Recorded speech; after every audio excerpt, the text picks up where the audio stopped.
नाम जपत सुख पाया। ये पावन पवित्र तीर धन श्री गुरु गोबिंद सिंह जी महाराज जी दी।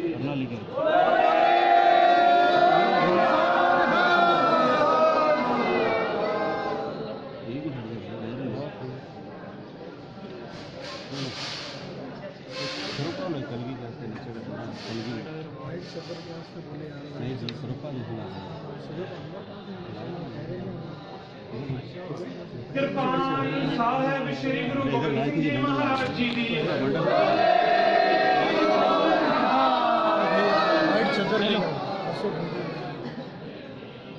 धन श्री गुरु ग्रंथ साहिब दसम गुरु ग्रंथ साहिब दे विच गुरु साहिब जी ने फरमाया है अस कृपान घंटो खड़क तुबक तबर आरती बोली जावे तां जो सानू गुरु साहिब जी दी कोई निशानी मिल सके। ते संगतां दी बेनती सुन के भाई दया सिंह जी ने गुरु साहिब जी दे अगे अरदास बेनती कीती अते जिस वेले चिखा फूली गई उस वेले सिर्फ इक्को एक कृपान गुरु साहिब जी दी निकली मिली सी जो प्राप्त हुई सी। वो पावन पवित्र कृपान जिस दे आप सारे संगत हर रोज नित शामा दे वेले रहरास अरदास आरती तो उपरंत शस्त्रा दे विच एक कृपान आप सारियां संगतां नूं दर्शन हुंदी है। कृपान साहिब श्री गुरु गोबिंद सिंह जी महाराज जी दी है।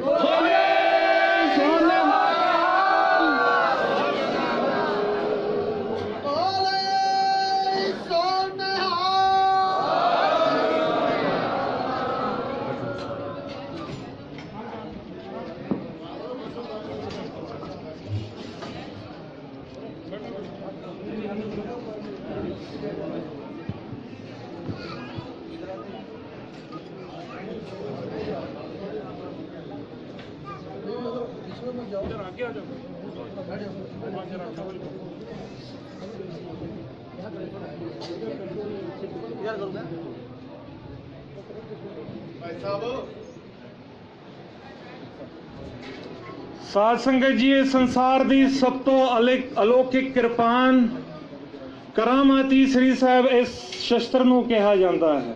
करामाती श्री साहिब ये हुसैनी शस्त्र भी इस नूं कहंदे ने। संसार दा सब तो दुर्लभी अते संसार दा सब तो अलौकिक शस्त्र है ये शस्त्र करामाती। जिस वेले धन श्री गुरु गोबिंद सिंह जी महाराज दे समय तो ये पावन पवित्र स्थान की नित हर रोज सेवा हुंदी है। अमृत वेले शस्त्रां दी गुरु साहिब दे सिंघासन की सेवा तो बाद जदों शस्त्रां नूं गुरु साहिब दे सिंघासन ते सजाया जाता है उस वेले ये शस्त्र नूं भी गुरु साहिब दे सिंघासन ते सजा के रखते हैं। पर जदों समय दे अनुसार आसा दीवार की समाप्ति तो बाद जिस वेले अरदास हुंदी है अरदास की संपूर्णता हुंदी है जदों कहा जाता है गुरु नानक नाम चढ़दी कला तेरे भाने सरबत दा भला। अरदास की समाप्ति तो बाद ये शस्त्र सारे शस्त्रां तो अपने आप ऊपर आके प्रकाश हो जाता है।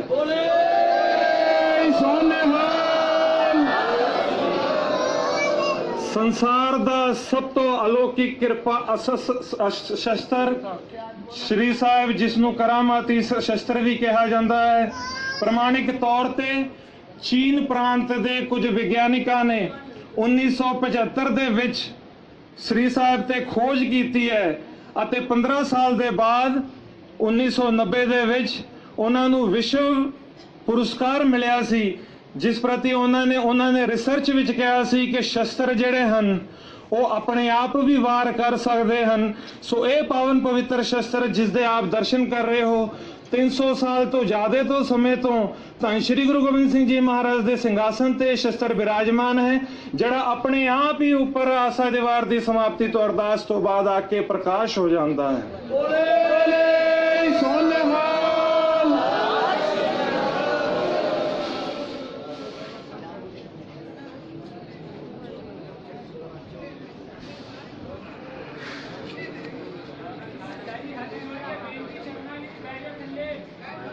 साध संगत जी जिस शस्त्र दे आप जी दर्शन कर रहे हो इसनूं अष्टभुजी शस्त्र भी कहा जाता है अते गजगा भी शस्त्र कहते हैं। धन श्री गुरु गोबिंद सिंह जी महाराज ने अपनी पावन पवित्र बाणी विच फरमाया है तू ही पार ब्रह्मी अष्टभुजी, तू ही देवी, तू ही रूप शुदा, तू ही आप ही को, तू ही पेट हु को करता, तू ही रूप लाल, तू ही सेत रूप पीठ, तू ही रूप धरा को है, तू ही आप करता। ये 8 प्रकार के शस्त्र जिसके आप जी दर्शन कर रहे हो, इसनों अष्टभुजी शस्त्र कहते हैं।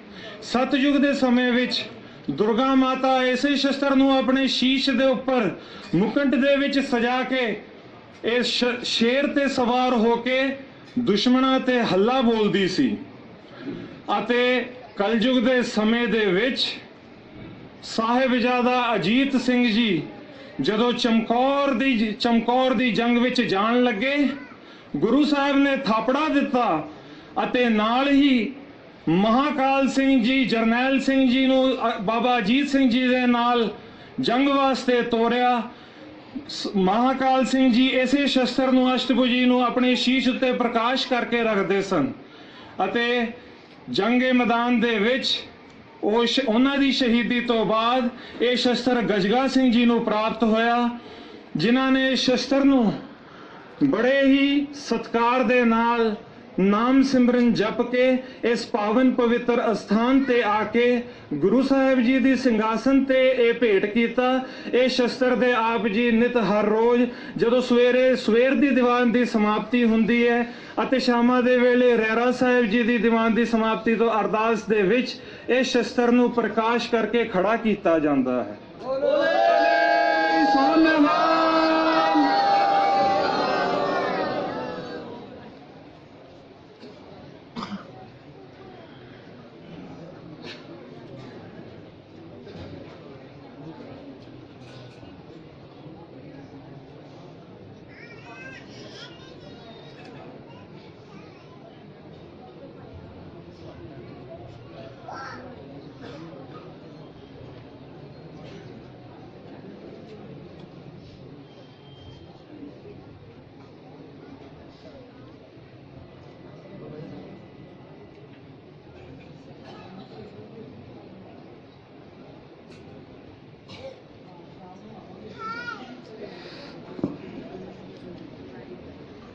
साध संगत जी इस शस्त्र नूं सैफ कहते हैं, सैफ। अते ये जो शस्त्र है इसनूं सरोही कहते हैं, संपूर्ण आकार दी सरोही अते सैफ शस्त्र।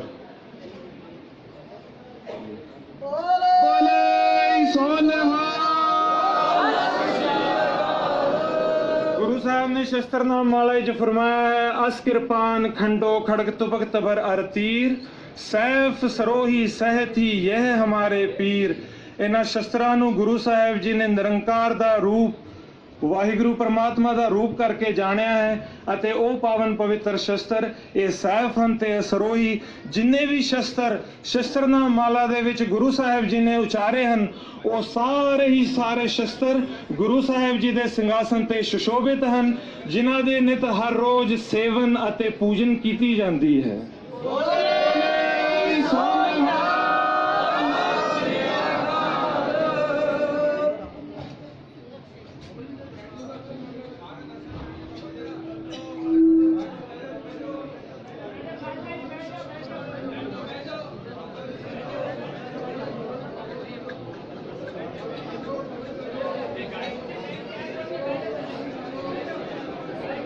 साध संगत जी ये शस्त्र चौड़े फल दे आकार दा तेगा है, इसनूं तेगा कहा जाता है।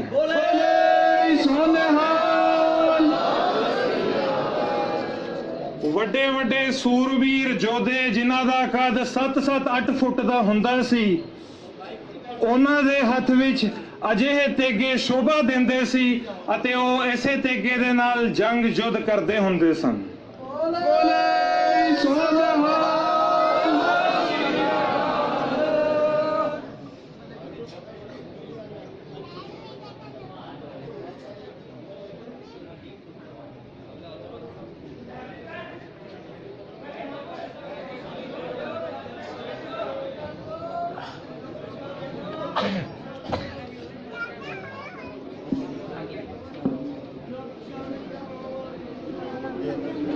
साध संगत जी इस शस्त्र नूं नागनी कहा जाता है, नागनी।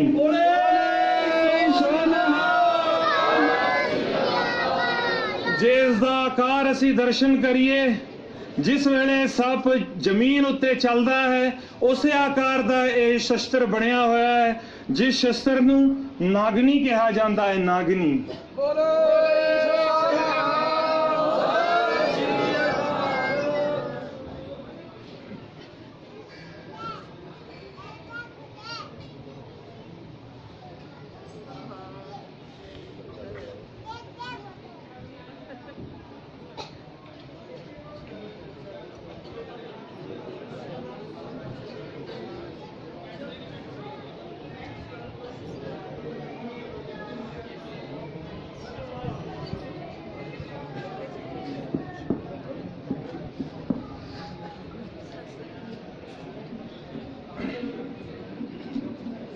ਇਸ ਸ਼ਸਤਰ ਨੂੰ ਗੁਰਜ ਕਿਹਾ ਜਾਂਦਾ ਹੈ। ਸਾਧ ਸੰਗਤ ਜੀ, ਗੁਰਜ।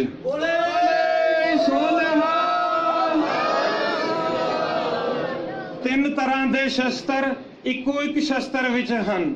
ਇਹ ਸਾਹਮਣੇ ਦਾ ਹਿੱਸਾ ਜਿਹੜਾ ਹੈ ਗੁਰਜ ਕਿਹਾ ਜਾਂਦਾ ਹੈ। ਪਿੱਛੇ ਦੋ ਤਬਰ ਲੱਗੇ ਹਨ ਅਤੇ ਸਾਹਮਣੇ ਜਿਹੜਾ ਇੱਕ ਤੀਰ ਹੈ। ਇਸ ਤਬਰ ਦੇ ਨਾਲ ਦੁਸ਼ਮਣ ਦਾ ਮੱਥਾ ਫੋੜਿਆ ਜਾਂਦਾ ਹੈ। ਸਾਹਮਣੇ ਜਿਹੜੇ ਤੀਰ ਲੱਗੀ ਹੈ, ਉਸ ਤੀਰ ਦੇ ਨਾਲ ਆਪਣੇ ਵੈਰੀ ਦੀ ਅੱਖ ਕੱਢੀ ਜਾ ਸਕਦੀ ਹੈ। ਅਤੇ ਇਹ ਜੋ ਗੁਰਜ ਲੱਗਿਆ ਹੋਇਆ ਹੈ, ਇਸ ਦੇ ਨਾਲ ਹਾਥੀ ਨੂੰ ਫਤਿਹ ਕੀਤਾ ਜਾ ਸਕਦਾ ਹੈ। ਗੁਰਜ।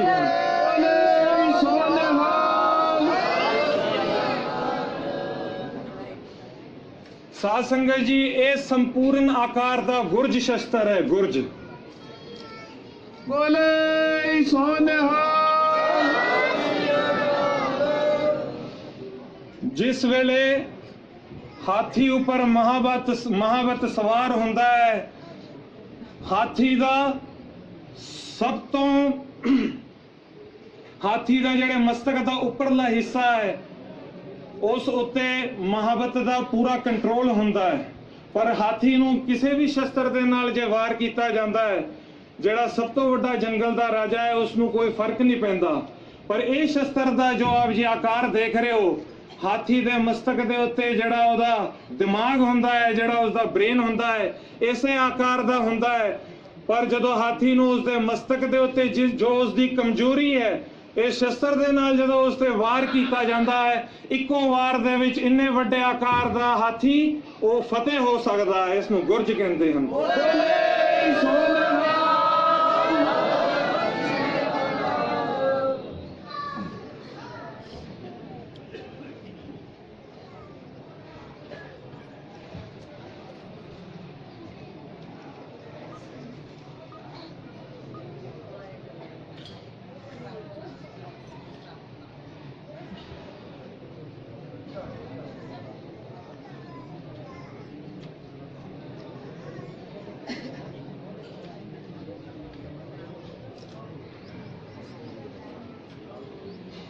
ਸਾਧ ਸੰਗਤ ਜੀ, ਇਹਨਾਂ ਦੋਹਾਂ ਸ਼ਸਤਰਾਂ ਨੂੰ ਖੰਡਾ ਕਿਹਾ ਜਾਂਦਾ ਹੈ। ਸੁਨਹਿਰੀ ਕਬਜੇ ਦੇ ਦੋ ਖੰਡੇ ਹਨ। ਬੋਲੇ ਸੋਨਿਹਾਲ। ਧੰਨ ਸ਼੍ਰੀ ਗੁਰੂ ਗੋਬਿੰਦ ਸਿੰਘ ਜੀ ਮਹਾਰਾਜ ਨੇ ਖਾਲਸੇ ਪੰਥ ਦੀ ਸਿਰਜਣਾ ਵਾਸਤੇ ਇਸੇ ਪਾਵਨ ਪਵਿੱਤਰ ਖੰਡੇ ਦੇ ਨਾਲ ਖੰਡੇ ਦੀ ਪੌਲ ਤਰ੍ਹਾਂ ਤਿਆਰ ਕਰਕੇ ਸਰਬਤ ਖਾਲਸੇ ਪੰਥ ਨੂੰ ਅੰਮ੍ਰਿਤ ਦੀ ਬਖਸ਼ਿਸ਼ ਕੀਤੀ ਸੀ, जिस प्रति गुरु साहिब जी ने फरमाया है, खंडा प्रथमे साज कै जिन सबसे सार उपाया। ये पावन पवित्र खंडा गुरु गोबिंद सिंह जी महाराज जी दे हैं। बोले सोनहाल।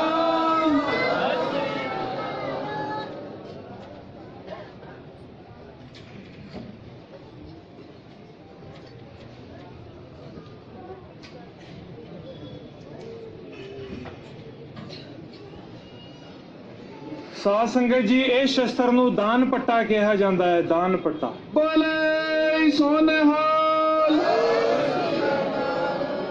ਇਸੇ ਤਰ੍ਹਾਂ ਦੀ ਇਸ ਦੀ ਬਣਾਵਟ ਹੈ ਅਤੇ ਹੱਥ ਦੇ ਵਿੱਚ ਇਸ ਨੂੰ ਫੜ ਕੇ ਦੁਸ਼ਮਣਾਂ ਤੇ ਹੱਲਾ ਕੀਤਾ ਜਾ ਸਕਦਾ ਹੈ।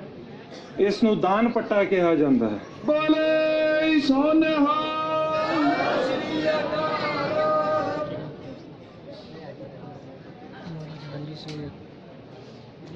महाराजा रणजीत सिंह ने तोड़ेदार करते महाराजा रणजीत सिंह ने आप कसे थे। ਇਹ ਛੋਟੇ ਦੋ ਤਮੰਚੇ ਜਿਨ੍ਹਾਂ ਤੇ ਸੋਨੇ ਦੀ ਮੀਨਾਕਾਰੀ ਕੀਤੀ ਹੈ ਅਤੇ ਹੀਰਿਆਂ ਨਾਲ ਜੜਿਆ ਹੋਇਆ ਹੈ, ਮਹਾਰਾਜਾ ਰਣਜੀਤ ਸਿੰਘ ਜੀ ਸ਼ੇਰੇ ਪੰਜਾਬ ਜੀ ਦੇ ਦੋ ਛੋਟੇ ਤਮੰਚੇ ਹਨ। ਬੋਲੇ ਸੋਨਿਹਾਲ।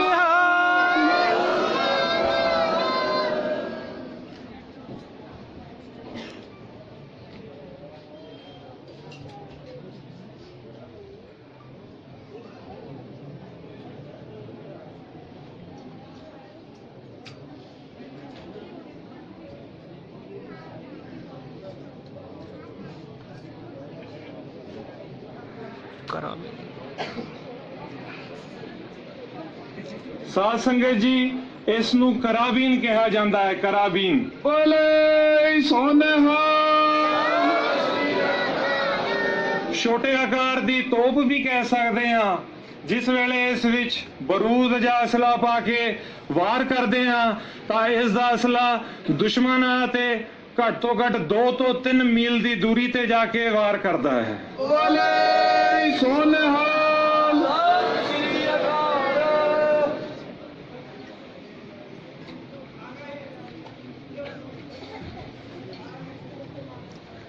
बहुत बोलना पड़ता है आवाज में।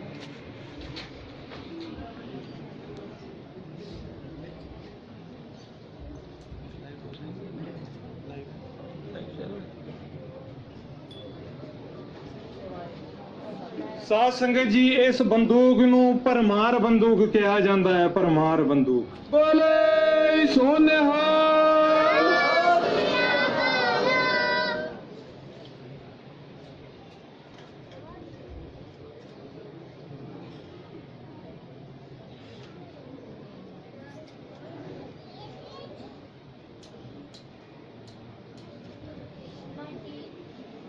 तोड़ेदार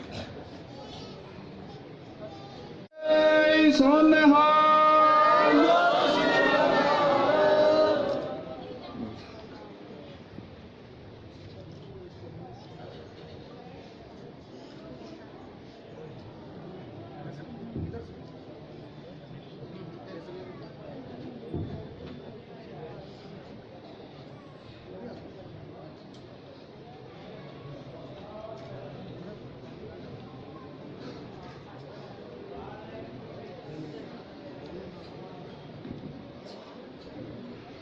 ਸਾਧ ਸੰਗਤ ਜੀ, ਇਸ ਸ਼ਸਤਰ ਨੂੰ ਸੁਦਰਸ਼ਨ ਸ਼ਸਤਰ ਕਿਹਾ ਜਾਂਦਾ ਹੈ। ਸੁਦਰਸ਼ਨ ਚੱਕਰ। ਬੋਲੇ ਸੋਨਿਹਾਲ। ਸੰਸਾਰ ਦਾ ਸਭ ਤੋਂ ਸ਼ਕਤੀਸ਼ਾਲੀ ਸ਼ਸਤਰ ਸੁਦਰਸ਼ਨ ਚੱਕਰ, ਜਿਸ ਨੂੰ ਵਿਸ਼ਨੂੰ ਭਗਵਾਨ ਅਤੇ ਕ੍ਰਿਸ਼ਨ ਭਗਵਾਨ ਵਰਗੇ ਮਹਾਨ ਯੋਧੇ ਸੂਰਬੀਰ ਮਹਾਪੁਰਸ਼ ਚਲਾਇਆ ਕਰਦੇ ਸੀ। ਬੋਲੇ ਸੋਨਿਹਾਲ।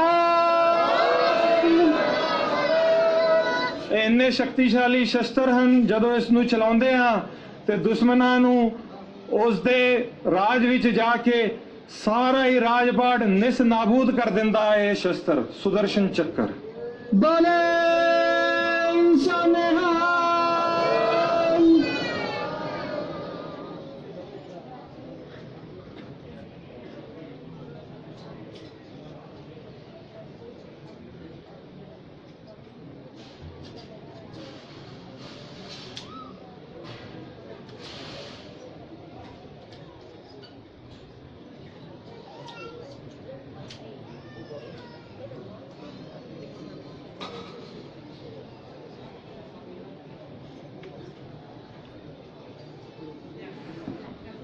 ਸਾਧ ਸੰਗਤ ਜੀ, ਇਸ ਸ਼ਸਤਰ ਨੂੰ ਦਾਇਨੀ ਵੀ ਕਹਿੰਦੇ ਹਨ ਅਤੇ ਨਾਗਫਨੀ ਵੀ ਕਿਹਾ ਜਾਂਦਾ ਹੈ।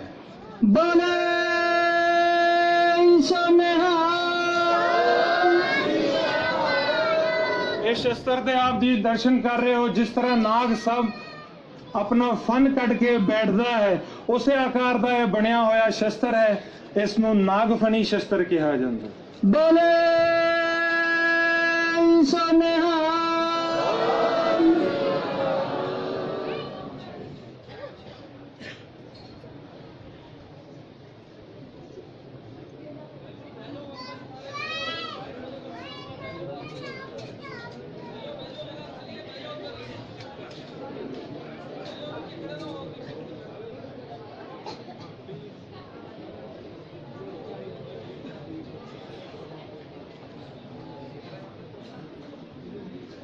ਸਾਧ ਸੰਗਤ ਜੀ ਇਹਨਾਂ ਦੋਹਾਂ ਸ਼ਸਤਰਾਂ ਨੂੰ ਜਮਦਾੜ ਆਖਿਆ ਜਾਂਦਾ ਹੈ। ਜਮਦਾੜ ਬੋਲੇ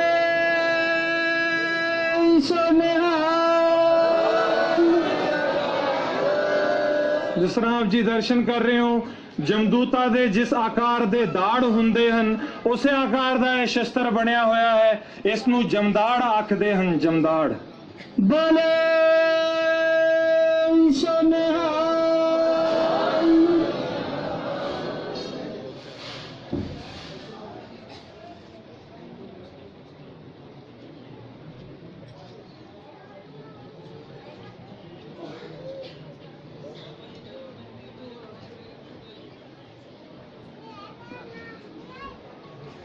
ਸਾਧ ਸੰਗਤ ਜੀ ਇਹ ਦੋ ਸ਼ਸਤਰ ਵੱਖੋ ਵੱਖਰੇ ਆਕਾਰ ਦੇ, ਇਸ ਨੂੰ ਬਿਛੂਆ ਕਹਿੰਦੇ ਹਨ। ਬਿਛੂਆ ਬੋਲੇ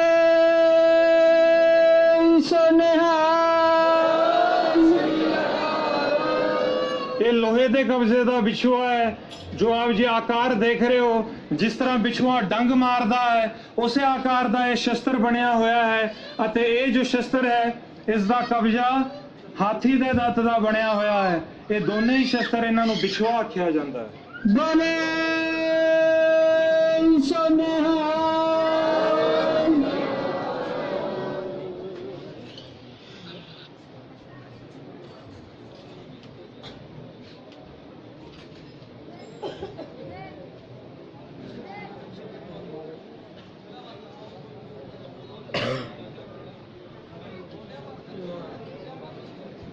ਸਾਧ ਸੰਗਤ ਜੀ ਇਹਨਾਂ ਦੋਹਾਂ ਸ਼ਸਤਰਾਂ ਨੂੰ ਜਗਦਾਪੁਰੀ ਆਖਿਆ ਜਾਂਦਾ ਹੈ। ਜਗਦਾਪੁਰੀ ਬੋਲੇ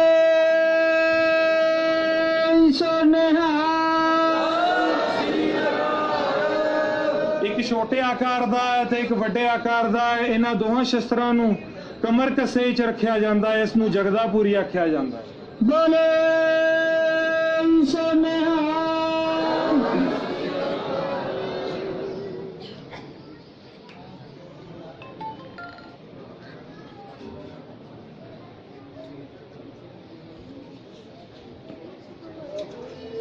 ਸਾਧ ਸੰਗਤ ਜੀ ਇਹਨਾਂ ਦੋਹਾਂ ਸ਼ਸਤਰਾਂ ਨੂੰ ਕਰੋਲ ਆਖਿਆ ਜਾਂਦਾ ਹੈ। ਕਰੋਲ ਬੋਲੇ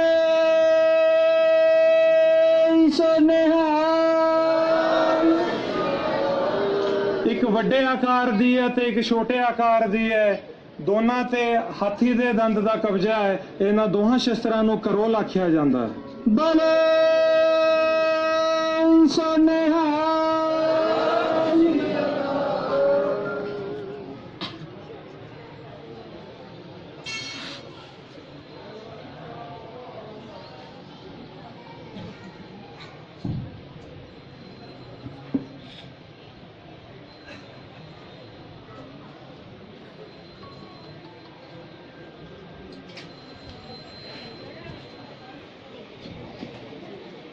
ਸਾਧ ਸੰਗਤ ਜੀ ਇਹਨਾਂ ਦੋਹਾਂ ਸ਼ਸਤਰਾਂ ਨੂੰ ਕਟਾਰ ਕਿਹਾ ਜਾਂਦਾ ਹੈ। ਕਟਾਰ ਬੋਲੇ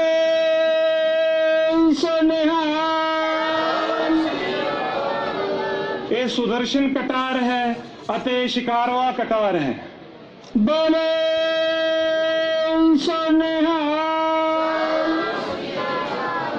ਜੰਗ ਦੇ ਮੈਦਾਨ ਦੇ ਵਿੱਚ ਜਦੋਂ ਦੁਸ਼ਮਣ ਆਪਣੇ ਨੇੜੇ ਆਉਂਦਾ ਹੈ, ਇਹਨਾਂ ਸ਼ਸਤਰਾਂ ਦੇ ਨਾਲ ਆਪਣੇ ਵੈਰੀ ਤੇ ਵਾਰ ਕੀਤਾ ਜਾ ਸਕਦਾ ਹੈ। ਉਸ ਦੀਆਂ ਅੱਖਾਂ ਲਾਈਆਂ ਜਾ ਸਕਦੀਆਂ ਹਨ, ਉਸ ਦੀਆਂ ਨਾਸਾਂ ਭੰਨੀਆਂ ਜਾ ਸਕਦੀਆਂ ਹਨ, ਉਸ ਦਾ ਮੱਥਾ ਫੋੜਿਆ ਜਾਂਦਾ ਹੈ। ਇਹ ਕਟਾਰ ਕਹਿੰਦੇ ਹਨ ਇਹਨਾਂ ਸ਼ਸਤਰਾਂ।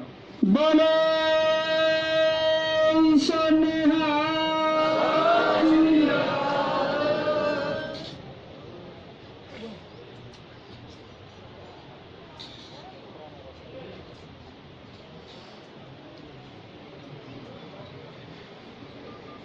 ਸਾਧ ਸੰਗਤ ਜੀ ਇਹ ਦੋਵੇਂ ਅਰਬੀ ਖੰਜਰ ਹਨ।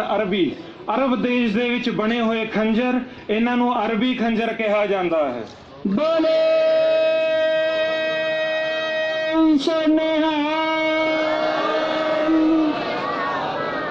ਬਹੁਤ ਹੀ ਘੱਟ ਭਾਰ ਦੇ ਬਣੇ ਹੋਏ ਦੋਨੇ ਸ਼ਸਤਰ, ਜਿਨ੍ਹਾਂ ਦਾ ਭਾਰ ਬਹੁਤ ਹੀ ਘੱਟ ਹੁੰਦਾ ਹੈ ਅਤੇ ਇਹਨਾਂ ਨੂੰ ਅਰਬੀ ਖੰਜਰ ਕਿਹਾ ਜਾਂਦਾ ਹੈ। ਬੋਲੇ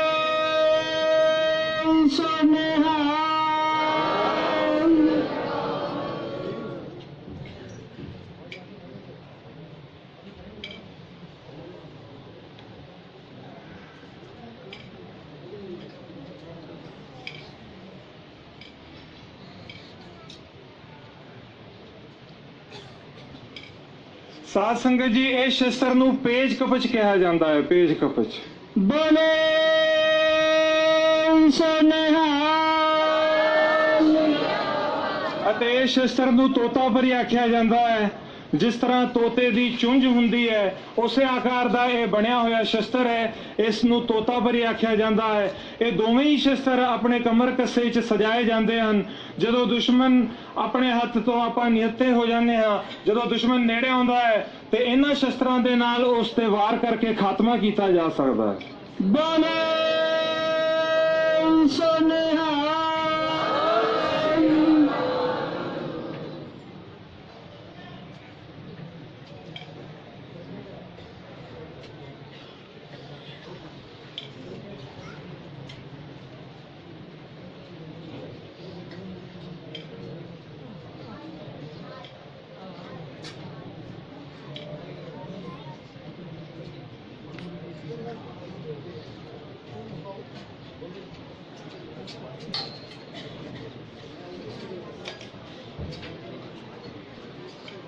ਸਾਧ ਸੰਗਤ ਜੀ, ਇਸ ਨੂੰ ਢਾਲ ਆਖਿਆ ਜਾਂਦਾ ਹੈ। ਢਾਲ। ਬੋਲੇ ਸੋਨਿਹਾਲ। ਇਹ ਕਛੂਏ ਦੇ ਪਿੱਠ ਦੀ ਵੀ ਬਣਦੀ ਹੈ, ਗੈਂਡੇ ਦੇ ਚਮੜੇ ਦੀ ਵੀ ਬਣਦੀ ਹੈ ਅਤੇ ਲੋਹੇ ਦੀ ਵੀ ਬਣਦੀ ਹੈ। ਇਸ ਨੂੰ ਪਿੱਠ ਉੱਤੇ ਸਜਾਇਆ ਜਾਂਦਾ ਹੈ ਤਾਂ ਕਿ ਦੁਸ਼ਮਣ ਜਦੋਂ ਪਿੱਠ ਪਿੱਛੋਂ ਵਾਰ ਕਰੇ ਤਾਂ ਬਚਾਅ ਹੋ ਸਕੇ। ਅਤੇ ਜਦੋਂ ਸਾਹਮਣੇ ਆਉਣ ਤੇ ਖੱਬੇ ਹੱਥ ਦੇ ਵਿੱਚ ਇਸ ਢਾਲ ਨੂੰ ਫੜ ਕੇ ਸੱਜੇ ਹੱਥ ਦੇ ਨਾਲ ਸ੍ਰੀ ਸਾਹਿਬ ਦੇ ਨਾਲ ਵੀ ਦੁਸ਼ਮਣ ਤੇ ਵਾਰ ਕੀਤਾ ਜਾਂਦਾ ਹੈ ਅਤੇ ਇਸੇ ਢਾਲ ਦੇ ਨਾਲ ਆਪਣਾ ਬਚਾਅ ਕਰ ਸਕਦੇ ਹਾਂ। ਇਸ ਨੂੰ ਢਾਲ ਆਖਿਆ ਜਾਂਦਾ ਹੈ। ਬੋਲੇ ਸੋਨਿਹਾਲ।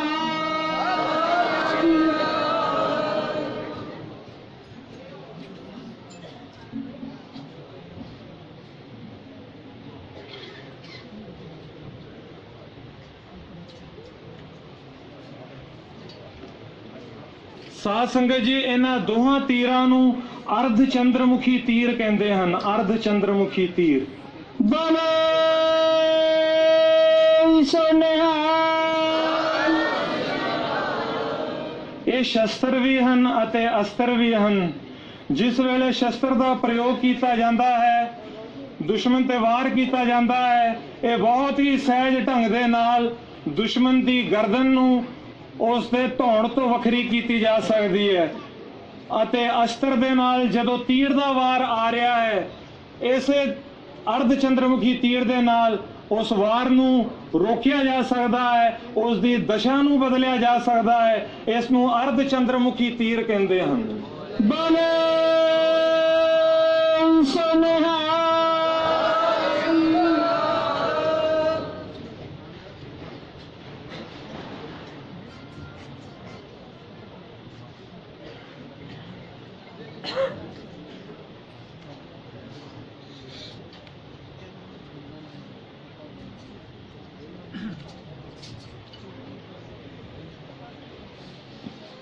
ਸਾਧ ਸੰਗਤ ਜੀ, ਇਹ ਸ਼ਸਤਰ ਨੂੰ ਬਾਗ ਨੱਥਾ ਕਿਹਾ ਜਾਂਦਾ ਹੈ।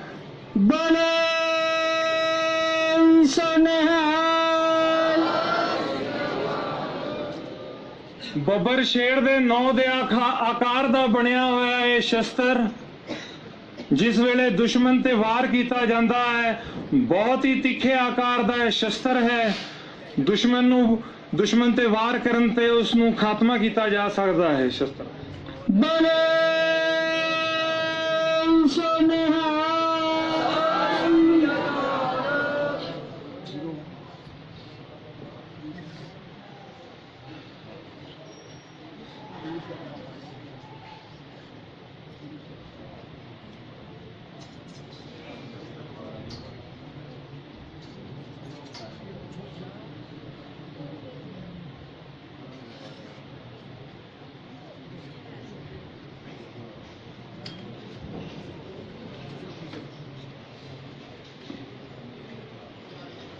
ਸਾਧ ਸੰਗਤ ਜੀ, ਇਸ ਕਟਾਰ ਨੂੰ ਤਿੰਨ ਮੁਖੀ ਕਟਾਰ ਕਿਹਾ ਜਾਂਦਾ ਹੈ।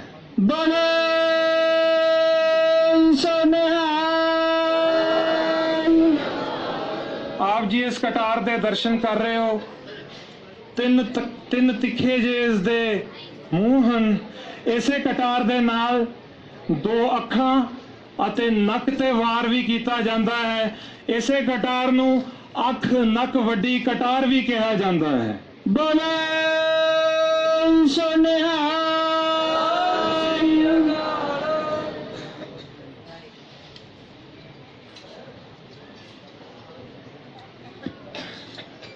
ਸਾਧ ਸੰਗਤ ਜੀ, ਇਸ ਸ਼ਸਤਰ ਨੂੰ ਬਿਛੂਆ ਕਿਹਾ ਜਾਂਦਾ ਹੈ। ਬਿਛੂਆ। बोले सोनिहाल ਜਿਸ ਤਰ੍ਹਾਂ ਬਿਛੂਏ ਦਾ ਆਕਾਰ ਹੁੰਦਾ ਹੈ, ਉਸੇ ਆਕਾਰ ਦਾ ਬਣਿਆ ਹੋਇਆ ਹੈ ਸ਼ਸਤਰ। ਅਤੇ ਜਦੋਂ ਇਸ ਨੂੰ ਖੋਲੀਏ ਤਾਂ ਦੂਸਰੇ ਪਾਸੇ ਇਸ ਨੂੰ ਸਰੋਤਾ ਵੀ ਕਿਹਾ ਜਾਂਦਾ ਹੈ। बोले सोनिहाल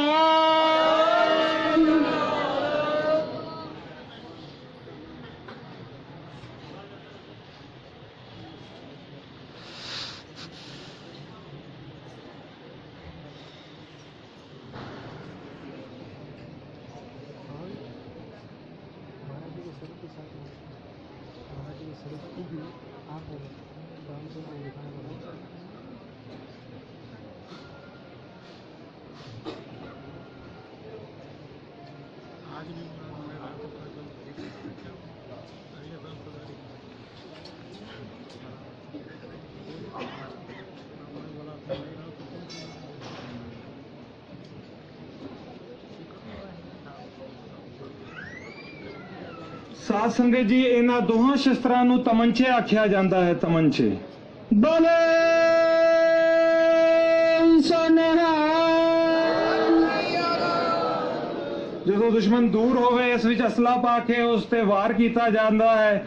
ਅਤੇ ਜਦੋਂ ਅਸਲਾ ਖਤਮ ਹੋ ਜਾਵੇ, ਜਦੋਂ ਦੁਸ਼ਮਣ ਨੇੜੇ ਆਂਦਾ ਹੈ ਅਤੇ ਆਪ ਜੀ ਇਸ ਦੇ ਉੱਤੇ ਦਰਸ਼ਨ ਕਰ ਰਹੇ ਹੋ, ਦੋ ਤੀਰ ਹਨ। ਇਸੇ ਤੀਰ ਦੇ ਨਾਲ ਉਸ ਦੀਆਂ ਅੱਖਾਂ ਵੀ ਲਾਈਆਂ ਜਾ ਸਕਦੀਆਂ ਹਨ, ਉਸ ਦਾ ਨੱਕ ਵੀ ਭੰਨਿਆ ਜਾ ਸਕਦਾ ਹੈ।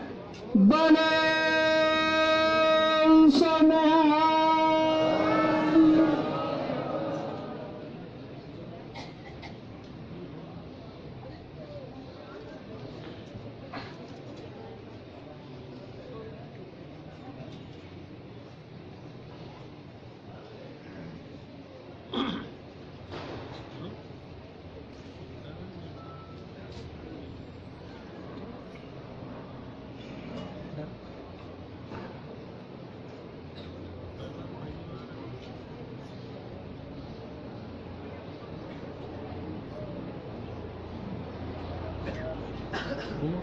आगे आगे हो रहा है।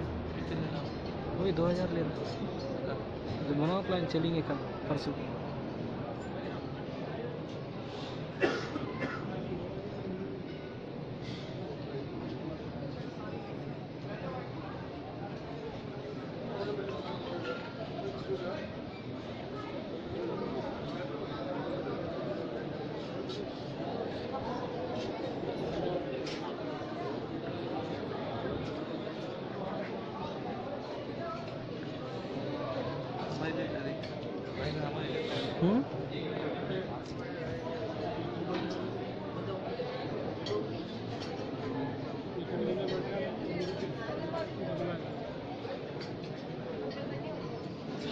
ਧੰਨ ਸ਼੍ਰੀ ਗੁਰੂ ਗ੍ਰੰਥ ਸਾਹਿਬ ਜੀ ਮਹਾਰਾਜ। ਵਾਹਿਗੁਰੂ ਜੀ ਕਾ ਖਾਲਸਾ, ਵਾਹਿਗੁਰੂ ਜੀ ਕੀ ਫਤਿਹ।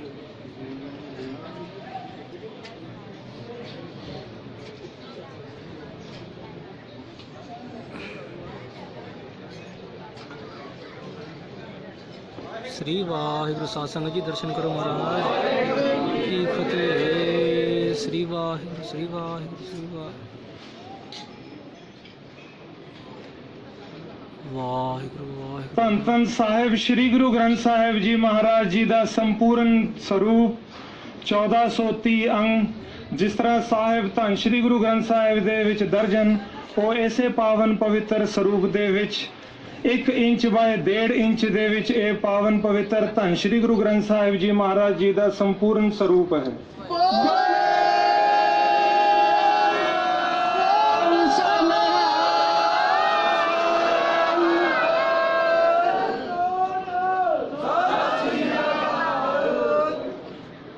ਫਸਟ ਵਰਲਡ ਵਾਰ, ਪ੍ਰਥਮ ਮਹਾਯੁੱਧ ਦੇ ਸਮੇਂ ਜਦੋਂ ਜਰਮਨੀ ਅਤੇ ਬ੍ਰਿਟਿਸ਼ ਦੇ ਵਿੱਚ, ਗ੍ਰੇਟ ਬ੍ਰਿਟੇਨ ਦੇ ਵਿੱਚ ਜੰਗ ਛਿੜੀ ਸੀ, ਉਸ ਸਮੇਂ ਜਰਮਨ ਅਤੇ ਉਹਨਾਂ ਦੇ ਅਲਾਇੰਸ ਜਿਹੜੇ ਨੇ ਬ੍ਰਿਟਿਸ਼ ਗਵਰਨਮੈਂਟ ਦੇ ਉੱਤੇ ਹਾਵੀ ਹੋ ਰਹੇ ਸਨ। ਉਸ ਸਮੇਂ ਦੇ ਵਿੱਚ ਬ੍ਰਿਟਿਸ਼ ਗਵਰਨਮੈਂਟ ਨੇ ਸਿੱਖਾਂ ਦੀ ਇੱਕ ਫੌਜ ਤਿਆਰ ਕੀਤੀ ਅਤੇ ਉਸ ਦਾ ਨਾਂ ਗਦਰ ਦੀ ਫੌਜ ਰੱਖਿਆ, ਗਦਰ ਰੈਜੀਮੈਂਟ ਰੱਖਿਆ। ਅਤੇ ਉਸ ਫੌਜ ਨੇ, ਉਹਨਾਂ ਗੁਰਸਿੱਖਾਂ ਦੀ ਫੌਜ ਨੇ ਬ੍ਰਿਟਿਸ਼ ਗਵਰਨਮੈਂਟ ਦੇ ਅੱਗੇ ਮੰਗ ਕੀਤੀਆਂ। ਦੋ ਮੁੱਖ ਮੰਗਾਂ ਸਨ ਉਹਨਾਂ ਦੀਆਂ। ਸਭ ਤੋਂ ਪਹਿਲਾਂ, ਜਦੋਂ ਤੱਕ ਅਸੀਂ ਧੰਨ ਧੰਨ ਸਾਹਿਬ ਸ੍ਰੀ ਗੁਰੂ ਗ੍ਰੰਥ ਸਾਹਿਬ ਜੀ ਦੇ ਦਰਸ਼ਨ ਨਹੀਂ ਕਰਾਂਗੇ, ਹੁਕਮਨਾਮਾ ਨਹੀਂ ਸੁਣਾਂਗੇ, ਮੱਥਾ ਨਹੀਂ ਟੇਕਾਂਗੇ, ਉਦੋਂ ਤੱਕ ਅਸੀਂ ਕੋਈ ਲੜਾਈ ਨਹੀਂ ਲੜਾਂਗੇ। ਪਰ ਬ੍ਰਿਟਿਸ਼ ਗਵਰਨਮੈਂਟ ਬਹੁਤ ਖੋਜ ਵਿਚਾਰ ਕਰਕੇ ਜਾਪਾਨ ਦੀ ਟੈਕਨੋਲੋਜੀ ਦੇ ਵਿੱਚ, ਜਾਪਾਨ ਦੇ ਵਿਗਿਆਨਿਕਾਂ ਕੋਲੋਂ, ਉਹਨਾਂ ਸਾਇੰਟਿਸਟਾਂ ਕੋਲੋਂ ਮਦਦ ਲੈ ਕੇ ਇਹ ਪਾਵਨ ਪਵਿੱਤਰ ਸਰੂਪ ਜਿੰਨੇ ਵੱਡੇ ਸਾਈਜ਼ ਦੇ ਵਿੱਚ ਸਨ, ਉਹਨਾਂ ਉਸ ਸਰੂਪ ਨੂੰ, ਉਸ ਦੇ ਅੰਗ ਨੂੰ ਸਭ ਤੋਂ ਛੋਟੇ ਸਾਈਜ਼ ਦੇ ਵਿੱਚ, ਮਾਈਕਰੋ ਸਾਈਜ਼ ਦੇ ਵਿੱਚ ਤਿਆਰ ਕਰਕੇ ਅਤੇ ਉਹ ਪੇਪਰ ਯੂਜ਼ ਕੀਤਾ ਹੈ ਜਿਸ ਦਾ ਭਾਰ ਬਹੁਤ ਘੱਟ ਹੋ ਸਕੇ, ਤਾਂ ਕਿ ਇਹ ਸਰੂਪ ਜਿਹੜੇ ਹਨ ਉਹ ਅਣਖੀਲੇ ਗੁਰਸਿੱਖ ਜਿਨ੍ਹਾਂ ਨੇ ਬ੍ਰਿਟਿਸ਼ ਗਵਰਨਮੈਂਟ ਦੇ ਅੱਗੇ ਕੰਡੀਸ਼ਨ ਰੱਖੀ ਸੀ, ਉਹਨਾਂ ਨੂੰ ਚੈਲੰਜਿੰਗ ਟਾਸਕ ਦਿੱਤਾ ਸੀ ਕਿ ਜਦੋਂ ਤੱਕ ਅਸੀਂ ਧੰਨ ਧੰਨ ਸਾਹਿਬ ਸ੍ਰੀ ਗੁਰੂ ਗ੍ਰੰਥ ਸਾਹਿਬ ਜੀ ਦੇ ਮੱਥਾ ਨਹੀਂ ਟੇਕਾਂਗੇ, ਹੁਕਮਨਾਮਾ ਨਹੀਂ ਸੁਣਾਂਗੇ, ਉਦੋਂ ਤੱਕ ਅਸੀਂ ਕੋਈ ਲੜਾਈ ਨਹੀਂ ਲੜਾਂਗੇ। ਉਹ ਬ੍ਰਿਟਿਸ਼ ਗਵਰਨਮੈਂਟ ਨੇ ਜਾਪਾਨ ਦੇ ਵਿੱਚ ਆਫਸੈਟ ਦੇ ਵਿੱਚ ਇਹ ਪਾਵਨ ਪਵਿੱਤਰ ਸਰੂਪ 1/1.5 ਇੰਚ ਦੇ ਵਿੱਚ ਤਿਆਰ ਕਰਕੇ ਉਹਨਾਂ ਸਾਰੇ ਗੁਰਸਿੱਖਾਂ ਨੂੰ, ਅਣਖੀਲੇ ਗੁਰਸਿੱਖਾਂ ਨੂੰ ਦਿੱਤੇ, ਜੋ ਹਰ ਵੇਲੇ ਆਪਣੀ ਸ਼ੀਸ਼ ਵਿੱਚ ਸਜਾ ਕੇ ਰੱਖਦੇ ਸਨ। ਅਤੇ ਨਾਲ ਹੀ ਇੱਕ ਮੈਗਨੀਫਾਈਂਗ ਗਲਾਸ ਦਿੱਤਾ, ਜਿਸ ਮੈਗਨੀਫਾਈਂਗ ਗਲਾਸ ਕਰਕੇ ਇਸ ਸਰੂਪ ਅਤੇ ਇਸ ਦੇ ਜਿਹੜੇ ਅੰਗ ਹਨ ਉਸ ਨੂੰ ਵੱਡਾ ਕਰਕੇ ਪੜਿਆ ਜਾ ਸਕੇ। ਉਹ ਗੁਰਸਿੱਖ ਹਰ ਵੇਲੇ ਅੰਮ੍ਰਿਤ ਵੇਲੇ ਉੱਠ ਕੇ ਧੰਨ ਧੰਨ ਸਾਹਿਬ ਸ੍ਰੀ ਗੁਰੂ ਗ੍ਰੰਥ ਸਾਹਿਬ ਜੀ ਦੇ ਦਰਸ਼ਨ ਕਰਕੇ, ਹੁਕਮਨਾਮਾ ਲੈ ਕੇ, ਜਪਜੀ ਸਾਹਿਬ ਦਾ ਪਾਠ ਕਰਕੇ, ਅਰਦਾਸਾਂ ਸੋਧ ਕੇ ਲੜਾਈ ਕਰਨ ਵਾਸਤੇ ਜਾਂਦੇ ਸਨ। ਅਤੇ ਲੜਾਈ ਦੇ ਵਿੱਚ ਉਹ ਜੇਤੂ ਵੀ ਰਹੇ ਹਨ। ਉਹ ਅਣਖੀਲੇ ਗੁਰਸਿੱਖ ਜਿਨ੍ਹਾਂ ਨੇ ਬ੍ਰਿਟਿਸ਼ ਗਵਰਨਮੈਂਟ ਦੇ ਅੱਗੇ ਮੰਗ ਕੀਤੀ ਸੀ, ਉਹਨਾਂ ਗੁਰਸਿੱਖਾਂ ਤੋਂ ਬਲਿਹਾਰ ਜਾਈਏ, ਉਹਨਾਂ ਗੁਰਸਿੱਖਾਂ ਤੋਂ ਸਦਕੇ ਜਾਈਏ ਜਿਨ੍ਹਾਂ ਨੇ ਅੱਜ ਤੋਂ ਤਕਰੀਬਨ 100 ਸਾਲ ਪਹਿਲਾਂ ਬ੍ਰਿਟਿਸ਼ ਗਵਰਨਮੈਂਟ ਨੂੰ ਕਿਹਾ ਸੀ ਕਿ ਜਦੋਂ ਤੱਕ ਅਸੀਂ ਗੁਰੂ ਗ੍ਰੰਥ ਸਾਹਿਬ ਜੀ ਦੇ ਦਰਸ਼ਨ ਨਹੀਂ ਕਰਾਂਗੇ, ਮੱਥਾ ਨਹੀਂ ਟੇਕਾਂਗੇ, ਉਦੋਂ ਤੱਕ ਅਸੀਂ ਕੋਈ ਲੜਾਈ ਨਹੀਂ ਲੜਾਂਗੇ। ਪਰ ਸਾਧ ਸੰਗਤ ਜੀ, ਅੱਜ ਅਸੀਂ ਉਸ ਪਾਵਨ ਪਵਿੱਤਰ ਸਥਾਨ ਤੇ ਹਾਂ ਜਿੱਥੇ ਧੰਨ ਸ਼੍ਰੀ ਗੁਰੂ ਗੋਬਿੰਦ ਸਿੰਘ ਜੀ ਮਹਾਰਾਜ ਨੇ ਗੁਰੂ ਗ੍ਰੰਥ ਸਾਹਿਬ ਮਹਾਰਾਜ ਜੀ ਨੂੰ ਗੁਰਤਾ ਗੱਦੀ ਦਿੱਤੀ ਹੈ। ਆਓ ਅੱਜ ਅਸੀਂ ਪ੍ਰਣ ਕਰੀਏ ਜਿਨ੍ਹਾਂ ਨੇ ਇਸ ਪਾਵਨ ਪਵਿੱਤਰ ਸਰੂਪ ਦੇ ਦਰਸ਼ਨ ਕੀਤੇ ਹਨ, ਉਹਨਾਂ ਅਣਖੀਲੇ ਗੁਰਸਿੱਖਾਂ ਤੋਂ ਬਲਿਹਾਰ ਜਾਈਏ ਜਿਨ੍ਹਾਂ ਨੇ ਉਸ ਸਮੇਂ ਦੇ ਵਿੱਚ ਗੁਰੂ ਗ੍ਰੰਥ ਸਾਹਿਬ ਜੀ ਦੇ ਦਰਸ਼ਨ ਕਰੇ ਬਗੈਰ ਵੀ ਲੜਾਈ ਕਰਨ ਵਾਸਤੇ ਨਹੀਂ ਗਏ ਸਨ। ਸੋ ਆਓ ਅੱਜ ਉਸ ਪਾਵਨ ਪਵਿੱਤਰ ਸਥਾਨ ਜਿੱਥੇ ਧੰਨ ਸ਼੍ਰੀ ਗੁਰੂ ਗ੍ਰੰਥ ਸਾਹਿਬ ਮਹਾਰਾਜ ਜੀ ਨੂੰ ਗੁਰਤਾ ਗੱਦੀ ਪ੍ਰਾਪਤ ਹੈ, ਉੱਥੇ ਗੁਰੂ ਗ੍ਰੰਥ ਸਾਹਿਬ ਜੀ ਦੇ ਚਰਨਾਂ ਵਿੱਚ ਨਕਮਸਤਕ ਹੋਈਏ ਕਿ ਅੱਜ ਤੋਂ ਬਾਅਦ ਅਸੀਂ ਵੀ ਨਿਤ ਹਰ ਰੋਜ਼ ਧੰਨ ਸ਼੍ਰੀ ਗੁਰੂ ਗ੍ਰੰਥ ਸਾਹਿਬ ਜੀ ਦੇ ਦਰਸ਼ਨ ਕਰਾਂਗੇ ਅਤੇ ਉਹਨਾਂ ਦੇ ਚਰਨੀ ਲਗਾਵਾਂਗੇ। ਵਾਹਿਗੁਰੂ ਜੀ ਕਾ ਖਾਲਸਾ।